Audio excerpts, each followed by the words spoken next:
Hello everyone, welcome back to Stars Classroom. இந்த வீடியோல Nobel prize acceptance speech by Wangari மாதாயோட சம்மரியை தான் பார்க்க போறோம். வங்காரி மாதாய் கென்யாவை சேர்ந்த social, environmental and political activist, அதாவது சமூகம், சுற்றுச்சூழல் மற்றும் அரசியல் ஆர்வலரா இருந்தாங்க. இவங்க கிரீன் பெல்ட் மூமெண்ட்டை ஸ்டார்ட் பண்றாங்க. இது ஒரு நான் கவர்மெண்டல் ஆர்கனைசேஷன்.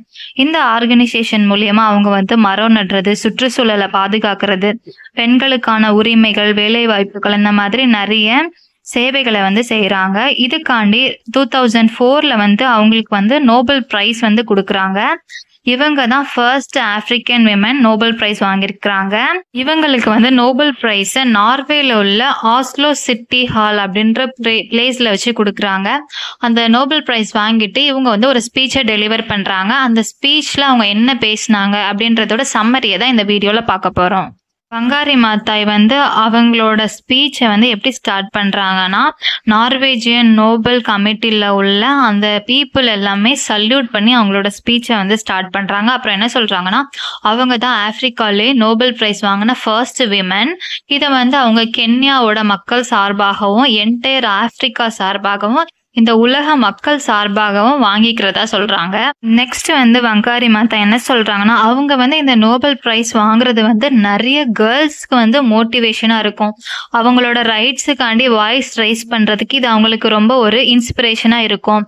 அவங்களுக்காண்டி போராடுறதுக்கு இவங்க இந்த அவார்ட் வாங்குறது ஒரு இன்ஸ்பிரேஷனா இருக்கும் அப்படின்னு சொல்றாங்க. அதுக்கப்புறம் இது கேர்ள்ஸ்க்கு மட்டும் இல்லாம மென்னுக்கும் சரி, யங்ஸ்டர்ஸ், ஓல்ட் பீப்புள் எல்லாருக்குமே இது ஒரு ப்ரைட் மூமெண்டா இருக்கும் அப்படின்னு சொல்றாங்க. நெக்ஸ்ட் என்ன சொல்றாங்கன்னா, ஆஸ் அ மதரா இவங்க இந்த அவார்டை ரிசீவ் பண்றது நிறைய யங்ஸ்டர்ஸ்க்கு இன்ஸ்பிரேஷனா இருக்கும்.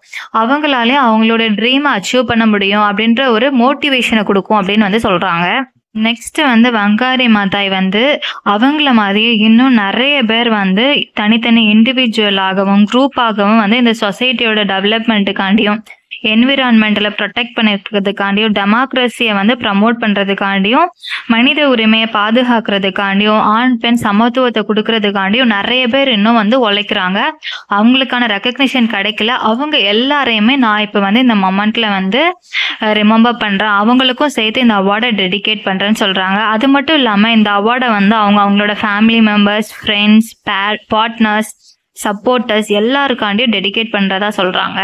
நெக்ஸ்ட் இது வரைக்கும் ஆப்பிரிக்கா சார்பா நோபல் பிரைஸ் வாங்கின Nelson Mandela, archbishop Desmond Tutu and former UN secretary general Kofi Annan, அவங்க எல்லாரும் தான் இவங்களை இவங்களோட கோலை அச்சீவ் பண்ணதுக்கு மோட்டிவேட் பண்ணதா வங்காரி மாதாய் சொல்றாங்க. நெக்ஸ்ட் வங்காரி மாதாய் அவங்களோட மோட்டிவேஷன், இன்ஸ்பிரேஷன் எதுன்னு சொல்றாங்க.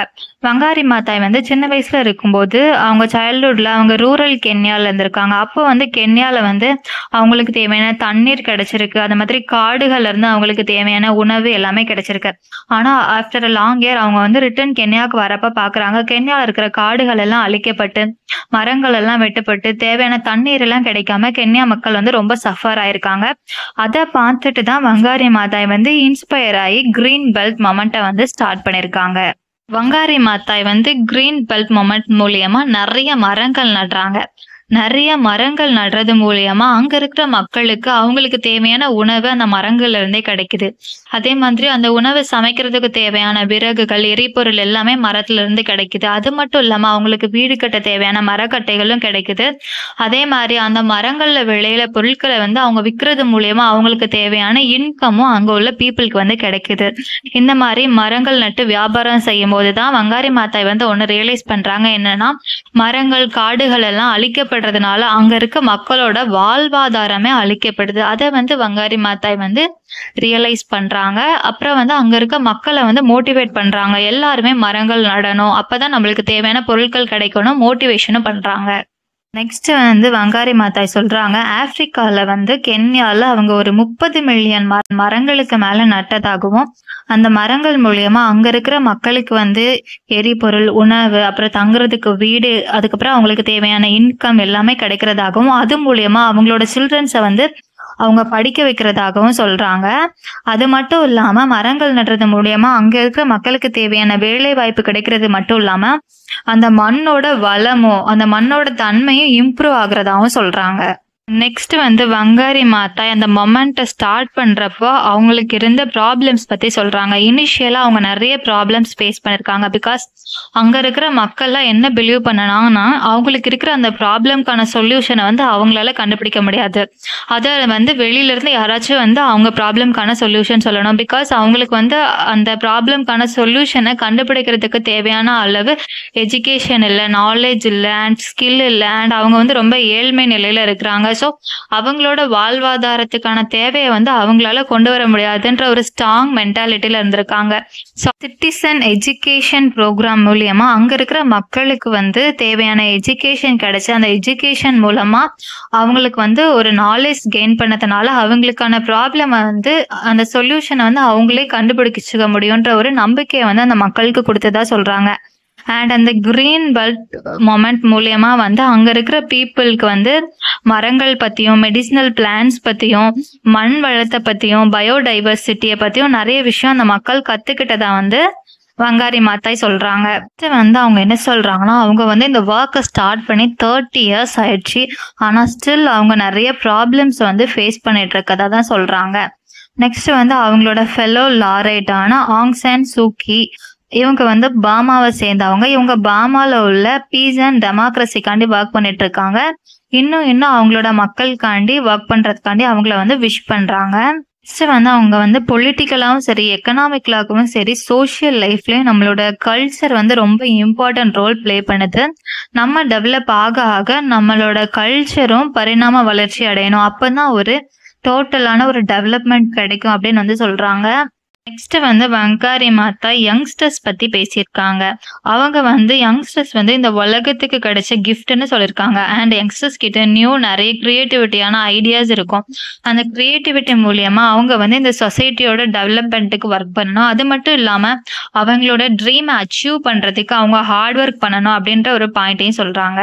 வங்காரி மாதாய் வந்து ஃபைனலாக அவங்களோட சைல்ட்ஹுட் எக்ஸ்பீரியன்ஸை வந்து ஷேர் பண்ணி இதை முடிச்சிருக்காங்க. அது என்னன்னா அவங்க சின்ன வயசுல இருக்கும்போது அவங்க அம்மாவோட சேர்ந்து பக்கத்துல இருக்க ஸ்ட்ரீம்ல போய் தண்ணி எடுக்க போவாங்களாம். அந்த தண்ணியை பார்த்தா ரொம்ப பியூட்டிஃபுல்லா பியூர் வாட்டரா கிடைக்குமா. அந்த வாட்டரை எடுத்துட்டு வந்து அவங்க வந்து குடிக்கிறதுக்கெல்லாம் யூஸ் பண்ணுவாங்களாம். அதே மாதிரி அந்த ஸ்ட்ரீம்ல பார்த்தா நிறைய ஃப்ராகோட தவளையோட முட்டைகள் வந்து நிறைய கிடக்கும். அது மட்டும் இல்லாம அந்த தவளையோட குட்டிகளும் நிறைய 100 கணக்கா அந்த ஸ்ட்ரீம்ல வந்து இருக்கும். அப்புறம் அவங்க வந்து அந்த தவளையோட முட்டையை எடுத்துட்டு போய் உங்க வீட்டுல வந்து வச்சுட்டு இது வந்து ஒரு பியல், அது வந்து வெடிச்சு வரும் அப்படின்னு சொல்லிட்டு வெயிட் பண்ணிட்டு இருப்பாங்க.